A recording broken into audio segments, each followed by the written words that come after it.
Hi, this is Ed Satarski, and I'm going to give you a quick demo about CrossMgr 1.5, which is software for creating results for cyclo-cross races. Now, to give you an idea of how quick you can start a race in CrossMgr, you can do it without setting up categories, you can do it without setting up rider information, you can just start a race. So that's what we're going to do right now. We're going to just new a race and start it. So we'll just make some name test. You can put in the organizer, the date, the race number, the start race, the minutes, the official, and I'm just going to go pick a category to put it in, which will be my home category. And so now I've set up a race, and we got a green light on our start race button, so we're going to go start it. So that brings me to the record screen, and this is a screen that I would use normally to type in numbers from the number caller as they go by. All the screens in CrossMgr have a little number in front of them, and that corresponds to a function key that allows me to switch screens very, very quickly by hitting the function key, and that'll become more important as we look at other aspects of the race. So just to give you a sense of what happens, I'm going to type in some numbers. Of course, in a regular race, this would be an incredibly short lap, say coming up on a 40-second lap. But I'm going to type in a number, and maybe I'll go type in another one just to show you that I can type in some numbers. Now, this isn't all that interesting for a demo for me to type in the numbers, so what I'm going to do is I'm going to get CrossMgr to generate its own numbers by running the demo. So I stopped my race, and now what I'm going to do is go into demo mode. And what demo mode is going to do is it's going to generate some numbers for me automatically. They're just going to come in. Okay? So this gives you a better sense of what actually happens in a real race. Here I've got recorded numbers, and here I've got expected numbers. Now, expected numbers in CrossMgr are the numbers based of how it's projected those riders to come in at the certain race time right here. Now, normally, if I see a number in the expected list, I don't have to type it in again up here. I can just click on it, and that's just the same thing as typing it in. So once you get rolling in a race and you've typed in the riders from the first couple of laps, what happens is you really don't have to do any more typing, because you can just click the riders off on the expected list down here. Okay? Now that ta-da you just heard is a reminder around when the leader is expected. And what's happened is, because in this race we've come up on 2 laps, what's happened is that CrossMgr has sort of got a bead on the number of laps in the race. So because we're in automatic mode, it automatically computed there should be 9 laps in this race. And then it's put up the race progress chart down here, where this is showing the race leader.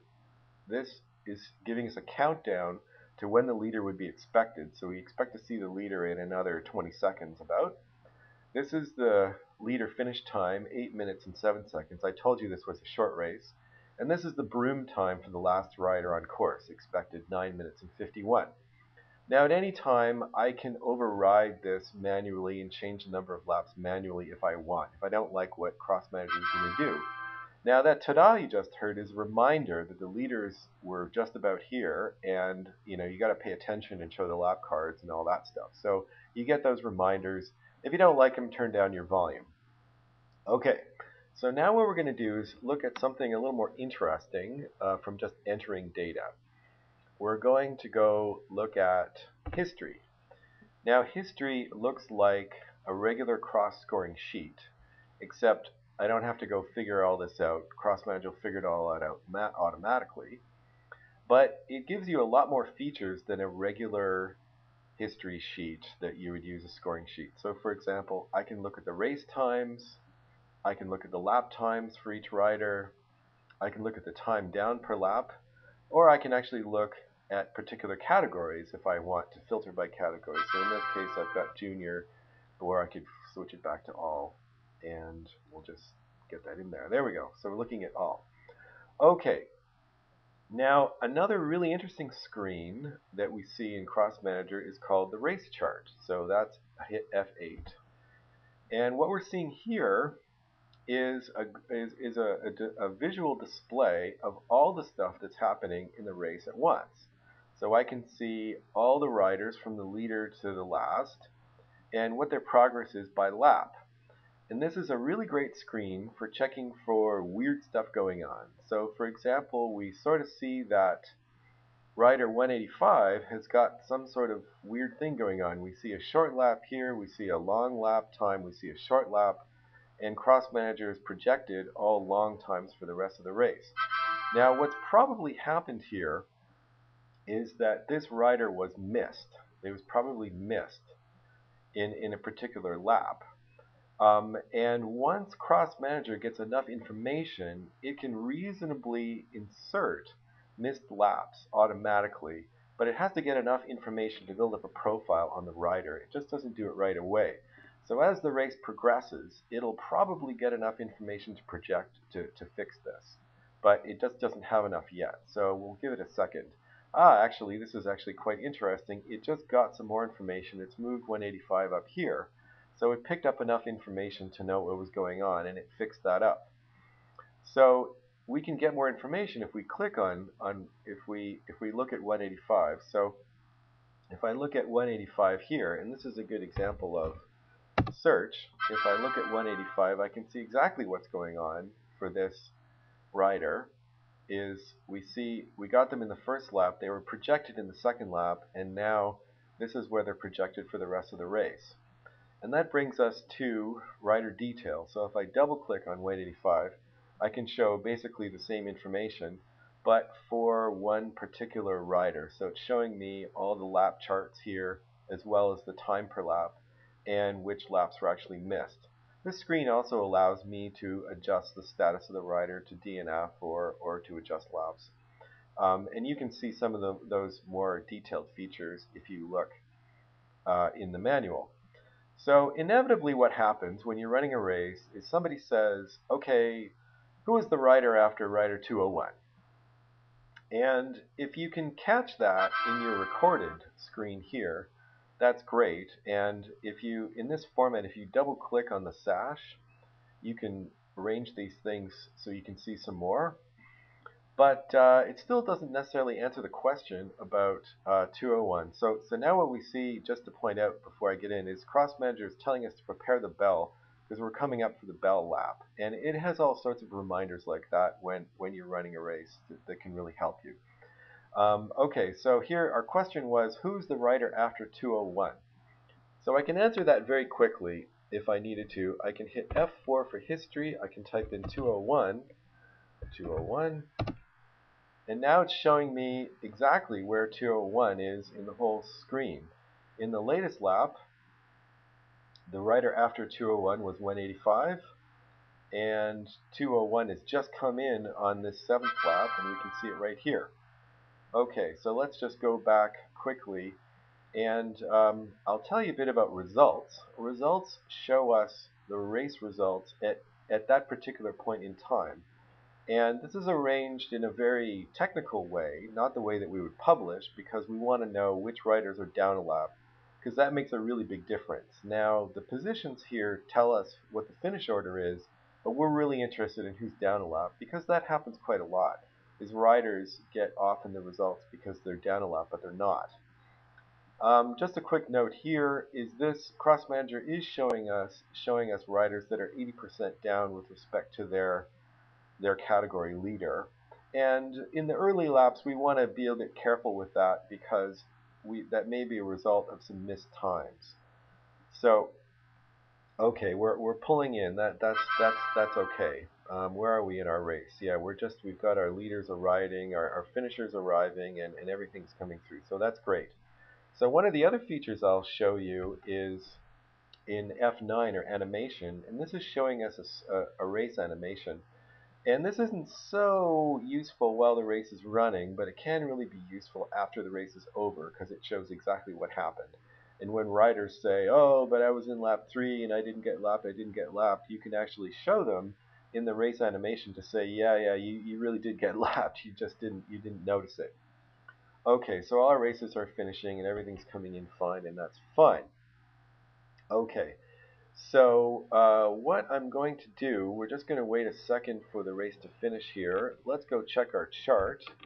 We can see that CrossMgr has created enough information that it's got everything figured out for us. So we really don't need any corrections in here to fix stuff up here. So that's looking good. So I'll talk a bit about categories. In CrossMgr, a category is simply just a number, and the numbers can be in a range, and you can also put exceptions to the ranges, so extra numbers that aren't in a range or numbers that don't belong. And it's a start offset in the race. And you can set up categories before a race, during a race, after a race, it doesn't matter. And CrossMgr, when you start a new race, it sets up a reasonable set of default categories by number range, by 100 number range. So you can get pretty reasonable stuff going on in there. Okay, so we notice that our race is over now. And what we want to do is take a look at recommendations. So race recommendations come out after the race is finished and can really help figure stuff out. Now I'm going to put my screen back to the way it was because I want to look at the screen a bit bigger. So the first recommendation is that rider 186 was lapped by the category leader in the leader's lap 5. So that's basically saying is 186 was lapped in the race in the 100 category, in that category. So I can go take a look at that, the rider detail, and the first thing I look at is, did 186 ride consistently the whole race? And that's the quick test of what I'm seeing here, is every one of those bars is about the same length. So we know that 185 ran consistently. And if we look at the race history, what we see is a very classic rider getting lapped experience where 186 was riding fine here, started falling back in lap 4, and then went from position 21 in lap 4 to position 2 in lap 6. So that meant that they must have been lapped in lap 5. So we would believe it. We believe what CrossMgr is saying, is that this rider was lapped. So let's go check another recommendation here for 189. Check for DNF after lap 8. So we click here in rider detail, and we see that the rider was riding pretty consistently, but we have a yellow, which means a miss, in the last lap. And if we look in our history page, we see that 189 was rider number 27 way at the end. Especially if we look at our race time, they were way down here.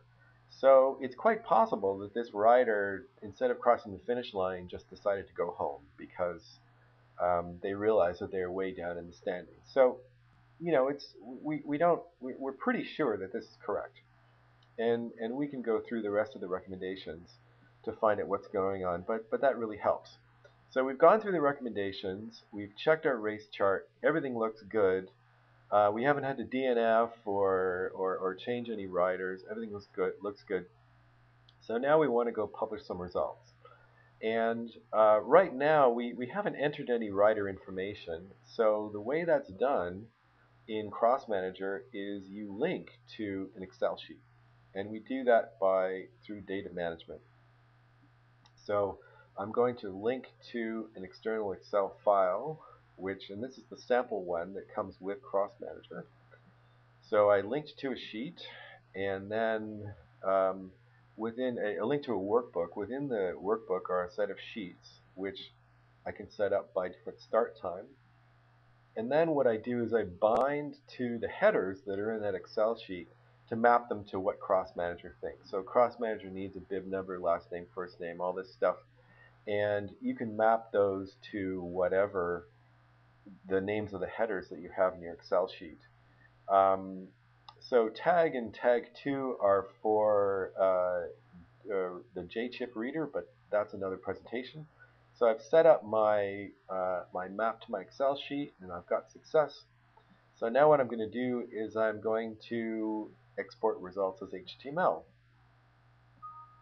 So I hit it, and I get a HTML file coming up which shows me my results. Now this is actually pretty typical and quite realistic. The organizer hasn't entered any data for my junior riders yet, so I don't have that data, but I do have some of the data for the senior riders. And this is the kind of thing that you would expect, that if all the data in the sheet wasn't typed in properly, you can just update as you go and generate results as you see fit. So let's just focus on the senior riders for a moment.